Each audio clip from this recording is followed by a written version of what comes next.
Talk Time with Adri. That's me. Happy Wednesday, everybody.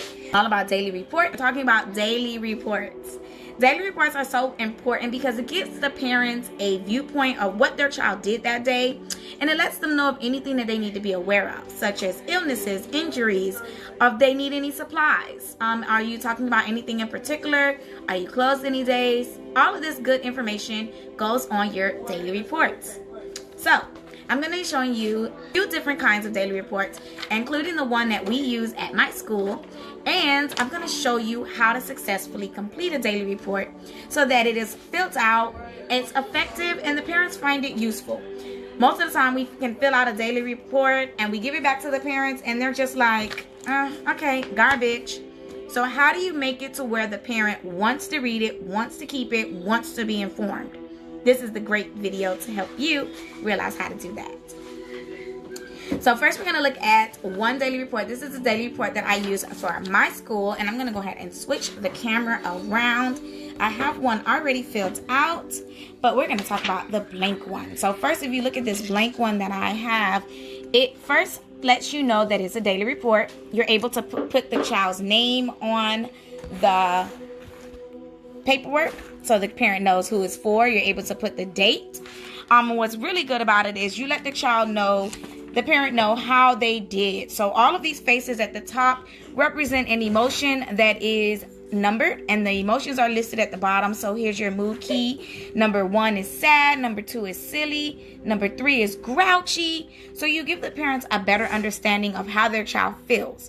You can circle 1, you can circle 2, you can circle as many as you want to reflect how that child felt that day. We then have a section to write in our lunch items, whatever the child ate for lunch, snack, and then behavior. In this section, you want to give the parent a good explanation of what their child did behavior-wise. So if you look at the sample that I provided, it states, played very well with the other students and shared his blocks with another child, comforted a crying child. So this lets the parent know of Sean Jr., who's my brother. Hey, Sean. This lets the parent know that this child behaved very well. He is socially active. He's playing with other children. He's engaged. And he's enjoying his school day. The next section we have is the health. Now, this section, you want to make sure you let the parents know if there was any fevers, any runny noses. And we also like to add a little tip. So wash hands daily for 30 seconds. You can also put something like sneeze inside of your shirt. Wipe your hands with a clean paper towel. When you should wash your hands, you want to just put some clear health guidelines there. If a child has a runny nose, if they have a cough, you want to make sure you put that on a daily report so that the parent can actually do something about it once the child goes home.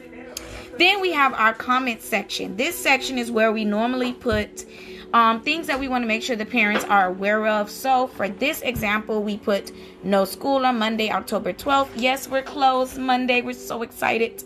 Mandatory parent meeting, October 21st. Mandatory parent workshop on Zoom at 6. You want to make sure that you put in comments that every parent may need to know, or additional comments about that child's day. Remember, this is a snapshot for a parent so they know how their child did. You can also have a section for what the child needs, any supplies. So my brother needs pull-ups. And I also made a note that homework folders must be sent daily. Now that's funny because my brother is actually 27 years old and he does not need pull-ups, but it's still funny to me.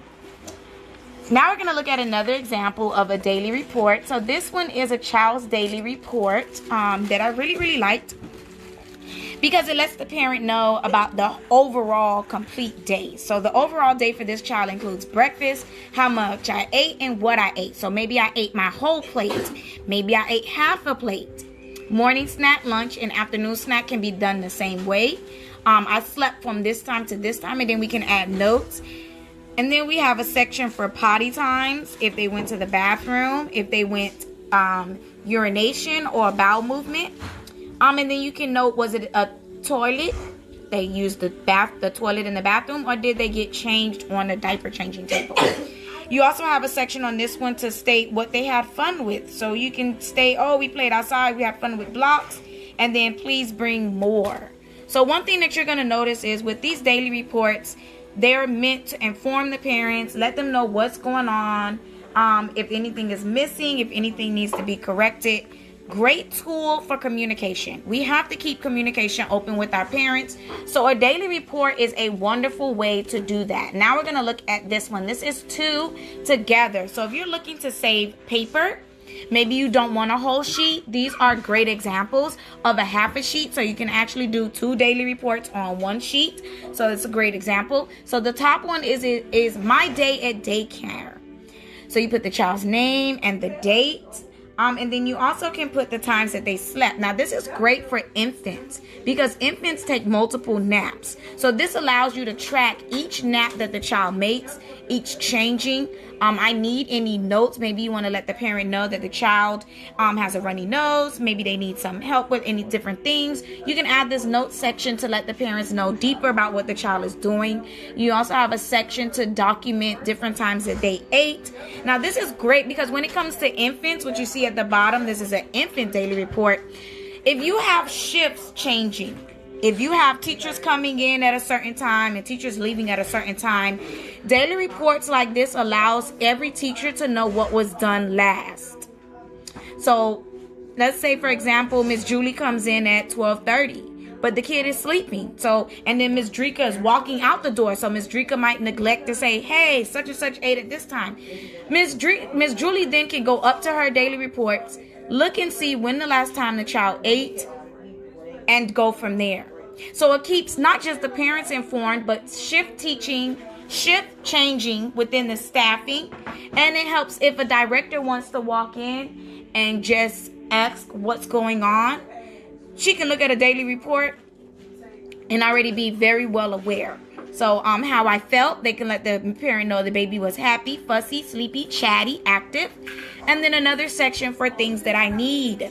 So you want to treat this as one of the most important tools that you can use in your daycare, because a daily report allows parents to be in tune with your school and your program and their child and their needs. Now, this is the last daily report that I'm going to share with you. Write the child's name. So I would suggest to write it right here in this orange space. The date. Today we played. Did you play tag? Did you play outside? Did you play in the sandbox? Today we made. Did you do any arts activities? You can write your art activities there. And today we read. You definitely want to give a parent ideas for books that they can read at home. You can also even list words that your children are reviewing, especially if they're infants. I love to pick a sound of the week. So all of the words that we use with our children might be the B sound. So we might want to give some of the parents some of the B sounds that we do. Bio breaks. This lets you know if there was any bathroom breaks. You can make use this as a tally section. So the child went to the bathroom this many times at 7 to 8. So we're going to write what the child ate for lunch, breakfast, snack. This lets the parents know if the child goes home and have a bowel movement or throws up or does something that is out of the normal. The parent can look at the daily report, see what they ate at lunch, and let the doctor know. This lets everyone in the child's life be informed and on the same page. And that's what you want to create in your family childcare home or your childcare center. You want to create where an environment where everybody is working together in unity and figuring out how they can help each other. Overall mood and feel of the day, and then nap time, what time they went to sleep. And then we will need more of, again, another section for you to write things that the child needs. That's really important because parents need to know what their child needs in advance. You never know if they need to go to the store to buy it or whatnot. So I'm going to go back to my example that I created to show you. This is the one that I use at my school, and this is a completed version of the daily report. So I'm just going to go over each section so you can see how detailed I am and what I offer to my parents. So for emotions, I also added very active and played with 3 friends. I wanted the parent to know that their child was engaged and sociable. That lets them know that maybe if they're having a birthday party, hey, you might want to ask me who those 3 friends are so they can be invited to the child's birthday party. It helps bring unity amongst the students and the families. We also make a note of what we ate for lunch. You want to also make a note if it was wheat bread or whole grain bread, or just regular white bread. I like to let the parents know that it is wheat bread or not. Snack, it was cookies and milk. Although we didn't have snack yet, I know what it is because it's on our menu. Behavior, again, I was very clear on what my behavior was that I observed for this child. This is a document. This is an observation form. So we want to make sure that we're providing clear, objective information. We don't want to be subjective. I don't want to say that the child was happy. What was the child doing when I saw him smile is what I want to document. So I saw the child playing very well with other students and shared his blocks with another child. And he comforted a child that was crying. So again, this parent can then look at this paper and say, hey, my child is building relationships with other students. Health, no runny nose. So I made sure to let the parent know. If the child had a fever or anything like that, I would definitely let the parent know. And then I add a little tidbit. Something that I want the parent to follow throughout the month or throughout the week. Please wash hands daily for 30 seconds. Now, the next time I do the daily report, I might add a different little tidbit. Maybe I might say, make sure you wash your hands after you use the bathroom or after you go outside. And I might give them more deeper reasons as to why they should be washing their hands.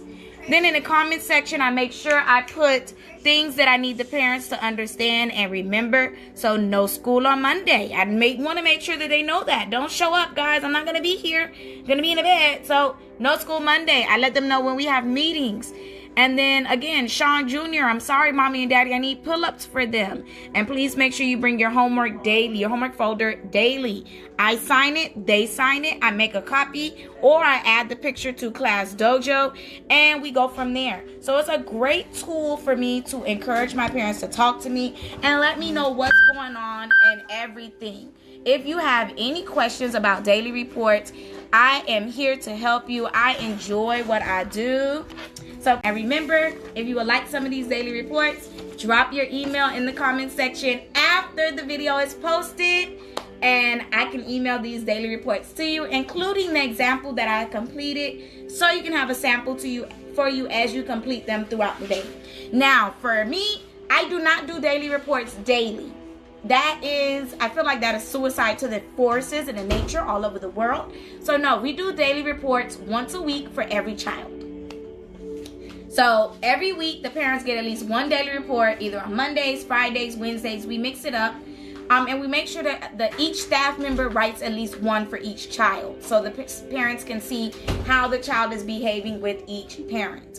Like I said, I then add this to the child's Class Dojo portfolio so that the parent can see it after they leave. They sign it. Sometimes I don't get, if they don't want a copy, I don't give them a copy. They can view that picture. And those go on file. I keep those in the children's files. And I use it as a tool to help me do my planning, figure out what children need help with. And then I also use them in parent meetings. So you want to take daily reports very serious because they can help you more than they can hurt you. And it doesn't hurt you to do a daily report. So I want to thank you all for joining us. I love daily reports. I hope that you find yourself using them more often than you are now if you're not using them. And I hope that you find the email that you're going to get from me useful. This was Ask Adri Talk Time. And I hope you join us next week, Wednesdays, every Wednesday at 12 o'clock. And we come with all of the things childcare. We'll also be having a few trainings and things coming up. So make sure you hit the alarm button so you can get alerted when our lives and our trainings happens and our events. If you're not part of our website, you definitely want to get on that website, jitterbugtrainings.com. We have a child business program coming up, and I hope anybody that's on here that is a mother, an aunt, a godmom, a grandma, a sister, anyone on here that has a child that they love in their life, you definitely want to get them to be part of our business child program. We're basically helping children open up their own businesses and be business owners and operators. We hope that you can join us because we're ready to help young people become strong, independent people. Thank you all for joining us. We hope you enjoyed our live. And if you want more content, definitely check out our YouTube page, website, Facebook, and Instagram page. Thank you, everybody, and have a wonderful Talk Time Wednesday. Bye.